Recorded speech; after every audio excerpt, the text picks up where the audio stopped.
সম্প্রতি লাতিন আমেরিকার দেশ ভেনেজুয়েলা ঘিরে ব্যাপক সামরিক উপস্থিতি বাড়িয়েছে যুক্তরাষ্ট্র। গত সেপ্টেম্বরের শুরু থেকেই এই অঞ্চলে মাছ ধরার নৌকা লক্ষ্য করে একের পর এক বোমা হামলা চালিয়ে যাচ্ছে মার্কিন বাহিনী। এতে এখন পর্যন্ত ৮০ জনেরও বেশি নিহত হয়েছেন। চলমান উত্তেজনার মধ্যেই ক্যারিবিয়ান সাগরে সন্দেহভাজন মাদকবাহী নৌকায় আবারও হামলা চালিয়েছে যুক্তরাষ্ট্রের সামরিক বাহিনী। এই হামলায় ৪ জন নিহত হয়েছে বলে নিশ্চিত করেছে পেন্টাগন। এ তথ্য সামনে আসার পর পুরো অভিযান ঘিরে নতুন করে তদন্তের মুখোমুখি হয়েছে ট্রাম্প প্রশাসন। লাগাতার হামলা কিংবা কঠোর হুঁশিয়ারি কোনো কিছুতেই ফল পাচ্ছে না যুক্তরাষ্ট্র। ক্রমেই মার্কিন প্রেসিডেন্ট ডোনাল্ড ট্রাম্পের নিয়ন্ত্রণের বাইরে চলে যাচ্ছে ভেনেজুয়েলার পরিস্থিতি। ব্যাপক অর্থনৈতিক চাপ ও আন্তর্জাতিক বিরোধিতা সত্ত্বেও মার্কিন বাহিনীর বিরুদ্ধে লড়তে দেশবাসীকে উদ্বুদ্ধ করে যাচ্ছেন ভেনেজুয়েলার প্রেসিডেন্ট নিকোলাস মাদুরো। ট্রাম্পের দেশ ছাড়ার আহ্বানও ভেনেজুয়েলার প্রেসিডেন্ট কড়া ভাষায় প্রত্যাখ্যান করেছেন। মাদুরোর এমন অনমনীয়তা ট্রাম্প প্রশাসনের জন্য একটি কূটনৈতিক ব্যর্থতা এবং কৌশলগত সমস্যার কারণ হয়ে দাঁড়িয়েছে। যুক্তরাষ্ট্র এবং ভেনেজুয়েলা উভয় স্থানেই পরিস্থিতি ট্রাম্পের নিয়ন্ত্রণের বাইরে চলে গেছে, এমনটাই বলা হচ্ছে মার্কিন সংবাদ মাধ্যম CNN-এর এক প্রতিবেদনে।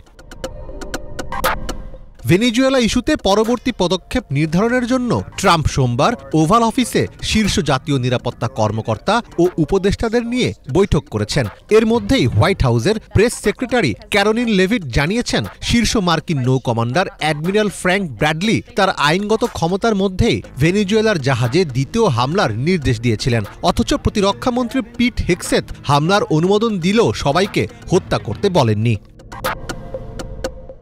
CNN জানায়, ট্রাম্প যখন ওভাল অফিসে বৈঠক করছেন তার আগে রাজধানী কারাকাসে সমর্থকদের সামনে বিরাট জনসভায় ভাষণ দেন মাদুরো। সেখানে তিনি নেচে নেচে ট্রাম্পকে ব্যঙ্গ করেন।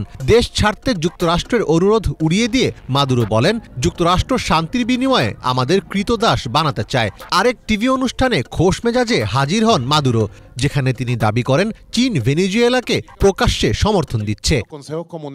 যদি আমাদের সশস্ত্র সংগ্রামের পথ বেছে নিতে হয় তাহলে সে লড়াই হবে শান্তির জন্য, সার্বভৌমত্বের জন্য এবং আমাদের মাতৃভূমি রক্ষার জন্য।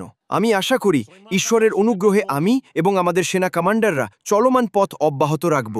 কূটনৈতিক এবং রাজনৈতিক সহযোগিতার ক্ষেত্রে চীন আমাদের পাশে রয়েছে।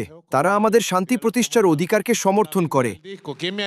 ভেনেজুয়েলার নৌকায় হামলার ঘটনায় নিজ দেশেই বেকায়দায় পড়েছেন ট্রাম্প। হামলার বৈধতা নিয়ে যুক্তরাষ্ট্রের রিপাবলিকান ও ডেমোক্রেট আইন প্রণেতারা উদ্বেগ প্রকাশ করেছেন এবং কংগ্রেশনাল পর্যালোচনার ঘোষণা দিয়েছেন। যদিও ট্রাম্প প্রশাসনের পক্ষ থেকে দাবি করা হচ্ছে ভেনেজুয়েলার মাদক চক্রকে নির্মূল করতেই সুনির্দিষ্ট লক্ষ্যবস্তুতে হামলা করা হচ্ছে। হোয়াইট হাউসের দাবি, এসব হামলা সশস্ত্র সংঘাতের আইন মেনে করা হয়েছে। তবে জাতিসংঘ এসব হামলাকে বিচার বহির্ভূত হত্যা অভিহিত করে অবিলম্বে বন্ধ করার আহ্বান জানিয়েছে। আইন বিশ্লেষকদের মতে নিরস্ত্র ব্যক্তিকে লক্ষ্য করে এই ধরনের হামলা যুদ্ধাপরাধ হিসেবে গণ্য হতে পারে। মীর ফজলে রাব্বি, বাংলা ভিশন।